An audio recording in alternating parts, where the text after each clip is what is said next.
साथियों, एक कल्पना कीजिए, अगर अभी अभी सूरज आकाश से ख़त्म हो जाए तो क्या होगा।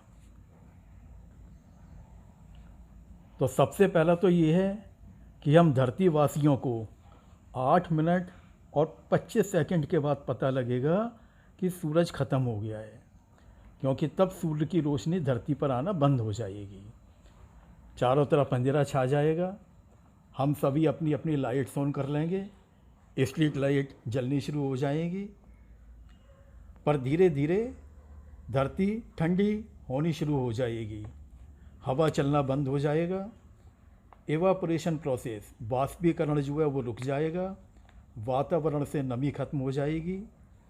ठंड की वजह से नदियाँ सूखनी शुरू हो जाएंगी और -40 डिग्री सेंटीग्रेड पर तो समुद्र भी जमने शुरू हो जाएंगे। बारिश वगैरह सब खत्म हो जाएगी। इसके बाद सभी पेड़ पौधे, खेती सूखनी शुरू हो जाएगी। इंसान, जीव जंतु, पेड़ पौधे, सी लाइफ सभी खत्म हो जाएगी और धरती पर सभी तरह की activities like power project, solar power plant, wind power सब समाप्त हो जाएंगे, सभी ठप्प पड़ जाएंगे और धरती पर सभी प्रकार का जीवन समाप्त हो जाएगा। मतलब हमारे जीवन के लिए सूर्य आवश्यक ही नहीं, बल्कि हमारे जीवन का आधार है। नो सूर्य नो जीवन। चलिए, सूर्य के ख़त्म होने में तो अभी करोड़ों साल हैं। अभी हमारे जीवन पर सूर्य का क्या प्रभाव पड़ता है, मैं आपको थोड़ा सा ही बतलाता हूँ। मैं देखिए, इंसानी जीवन पर सूर्य की रोशनी का क्या प्रभाव पड़ता है। आजकल आप ये देखिए, सभी लोगों के शरीर में विटामिन डी की कमी पाई जाती है, क्योंकि सूर्य के प्रकाश से हमारा कोई एक्सपोजर ही नहीं होता है। फिर हम विटामिन डी की दवाइयाँ खाना शुरू कर देते हैं। विटामिन डी शरीर में ना होने से शरीर जो है वो कैल्शियम को एब्जॉर्ब नहीं कर पाता है। कैल्शियम की कमी से हड्डियों में दर्द की समस्या होती है, पूरे शरीर में दर्द होना शुरू हो जाता है और आप जीवन को सुचारू रूप से नहीं जी पाते हैं। सूर्य की रोशनी का एक्सपोजर न होने से प्रोस्टेट की भी शिकायत होती है। कुछ समस्याएं जैसे रतौंधी कलर ब्लाइंडनेस भी सूर्य की रोशनी के एक्सपोजर न होने से होती हैं। शरीर में जिस रंग की कमी होती है, सूर्य की धूप में बैठने से शरीर स्पेक्ट्रम के 7 रंगों में से उस रंग को एब्जॉर्ब कर लेता है। धूप की रोशनी से बहुत तरह के कीड़े मकोड़े मर जाते हैं। नदी में बहता पानी सूर्य की रोशनी में साफ हो जाता है। सूर्य की रोशनी की तीव्रता, कितने समय तक सूर्य की रोशनी रहती है, उसी से ही जलवायु बनती है। ह्यूमिडिटी, सर्दी गर्मी, वर्षा, नदी सूर्य की रोशनी से ही बनते हैं। जो लोग इक्वेटर पर रहते हैं, जैसे अफ्रीका देश के लोग, अफ्रीकन देशों के लोग, वहाँ सूर्य की रोशनी सीधे पड़ती है तो वहाँ के लोगों का रंग काला हो जाता है।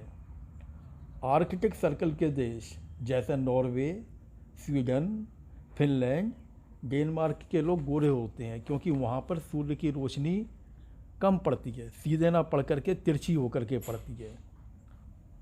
सूर्य की रोशनी, तीव्रता, ड्यूरेशन, ह्यूमिडिटी से ही विभिन्न प्रकार की फसलें होती हैं। कौन सी सब्जी, फल, ड्राई फ्रूट कहाँ होगा, कहाँ पर अच्छे स्वाद वाला होगा, यह भी सूर्य पर ही निर्भर करता है। जैसे आपने देखा होगा, राजमा और चावल आप जम्मू के अच्छे कहते हैं।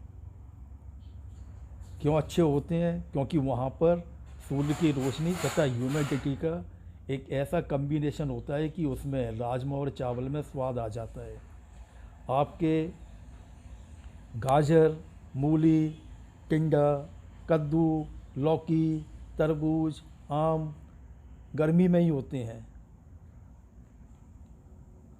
बादाम हो गया, केसर हो गया, J&K में होते हैं। नाशपाती, बब्बू कोशा, ये भी J&K में ही होते हैं। काजू, सीताफल महाराष्ट्र में होता है। आम, अमरूद, राई ये यूपी में बहुत अच्छे होते हैं। लीची बिहार की अच्छी होती है। पाइनएप्पल वेस्ट बंगाल का अच्छा होता है। लहसुन राजस्थान में बहुत होता है। हल्दी और मिर्च तेलंगाना में बहुत अच्छे होते हैं। चीकू, जीरा ये गुजरात में अच्छे होते हैं। धनिया एमपी में अच्छा होता है, बहुतायत में होता है, ज़्यादा होता है। इलायची, जामफल, अन्य मसाले केरल में ज़्यादा पैदा होते हैं। अंगूर, अनार ये महाराष्ट्र में अच्छे होते हैं। पपीता आंध्र प्रदेश में। अदरक आसाम में अच्छा होता है। कहने का अर्थ ये है कि भाई ये मौसम के हिसाब से, मौसम प्लस सूर्य की रोशनी और प्लस ह्यूमिडिटी के हिसाब से ही धरती पर विभिन्न वनस्पतियाँ, सब्जियाँ, मसाले, फल, फ्रूट्स पैदा होते हैं। अतः सूर्य हमारे जीवन के लिए अत्यंत आवश्यक है। मेरी आपसे रिक्वेस्ट है कि कृपया आप मेरे इस चैनल को सब्सक्राइब करें। सब्सक्राइब करने का तरीका आपको आता ही है। जिन्होंने सब्सक्राइब कर दिया उनको बहुत बहुत धन्यवाद। जिन्होंने नहीं किया है वो इसमें वीडियो को चलते में नीचे देखें, राइट कॉर्नर में, नीचे राइट कॉर्नर में देखें, वहाँ लाल अक्षरों में लिखा हुआ है सब्सक्राइब। आप सिंपल इसको टच कर दीजिए। टच करने से इसका लाल रंग ख़त्म हो जाएगा और ये सब्सक्राइब्ड हो जाएगा। इसी के बराबर में एक मंदिर की घंटी जैसा होती है, वो एक बेल घंटी आएगी, आप उसे और टच कर दें, सही है। धन्यवाद।